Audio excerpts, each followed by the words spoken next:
নমস্কার বন্ধুরা, প্রচেষ্টা ফর স্টাডিতে তোমাদেরকে স্বাগত।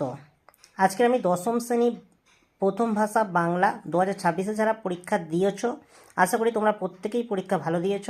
আর 2027-এ যারা পরীক্ষা দেবে তারাও এই প্রশ্নটি মনোযোগ সহকারে একটু দেখো।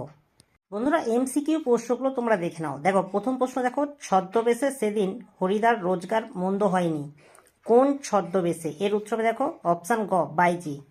দুইয়ের প্রশ্ন দেখো, আমি বাবু ভারী ধর্মভীরু মানুষ, ধর্মভীরু মানুষটি কে? এর উত্তরে অপশান খ, গিরিশ মহাপাত্র। তিনের প্রশ্ন দেখো, অমৃতের মতো ছেলে পেলে হিসাবের বাবা কতজনকে পালন করতে পারেন? এর উত্তরে অপশান ঘ, 21 জনকে। চারের প্রশ্ন দেখো, আমাদের ডান পাশে ধস, আমাদের বাঁয়ে ড্যাশ? এর উত্তরে অপশান খ, গিরিখাত। বন্ধুরা 1.5, প্রলয়োল্লাস কবিতার উৎস গ্রন্থ? এর উত্তরে অপশান ক, অগ্নিবীণা। ছয়ের প্রশ্ন দেখো, কুম্ভকর্ণের দেহ কোথায় ভূপতিত? এর উত্তরে সিন্ধু তীরে। সাতের প্রশ্ন দেখো, বৈজ্ঞানিক সাহিত্যে যত কম থাকে ততই ভালো, কি কম থাকলে ভালো হয়? এর উত্তরে অলংকার। আটের প্রশ্ন দেখো, নিবের কলমের মান মর্যাদা বাঁচিয়ে রেখেছিলেন একমাত্র ড্যাশ? এর উত্তরে দেখো অপশান ঘ, সত্যজিৎ রায়। নয়ের প্রশ্ন দেখো, পরিভাষার উদ্দেশ্য হলো? এর উত্তরে অপশান গ, ভাষার সংক্ষেপ ও অর্থ সুনির্দিষ্ট করা। 10এর প্রশ্ন দেখো, রামের চেয়ে শ্যাম ভালো খেলে, রেখাঙ্কিত অংশ হলো? এর উত্তরে অপশান ক, অপদান কারক। 11 প্রশ্ন দেখো, বাক্যে কর্তা ও ক্রিয়া যদি একই ধাতু থেকে নিষ্পন্ন হয় তবে সেই কর্তাকে বলে? এর উত্তরে সমধাতুজ কর্তা। 12 প্রশ্ন দেখো, যে সমাসের সাধারণ নিয়মে ব্যাসবাক্য হয় না কিংবা ব্যাসবাক্য নির্ণয় করতে গেলে অন্য পদের প্রয়োজন হয় সেই সমাসের নাম? এর উত্তরে দেখো নিত্য সমাস।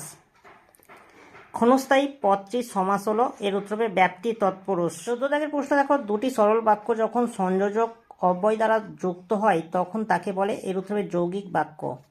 15 প্রশ্ন দেখো, ফেলে আসা দিনগুলি আমার মনে পড়ে গেল, বাক্যটি হলো? এর উত্তরে অপশান ক, সরল বাক্য। 17 প্রশ্ন দেখো, যে বাচ্চে কর্মপ্রধান হয়ে ওঠে তাকে বলে? এর উত্তরে কর্মবাচ্য। 17 প্রশ্ন দেখো, তোমার গল্প আমি ছাপিয়ে দেব, এটি কোন বাচ্যের উদাহরণ? এর উত্তরে কর্তৃবাচ্য। বন্ধুরা, নেক্সট প্রশ্নগুলো তোমরা একটু দেখে নাও।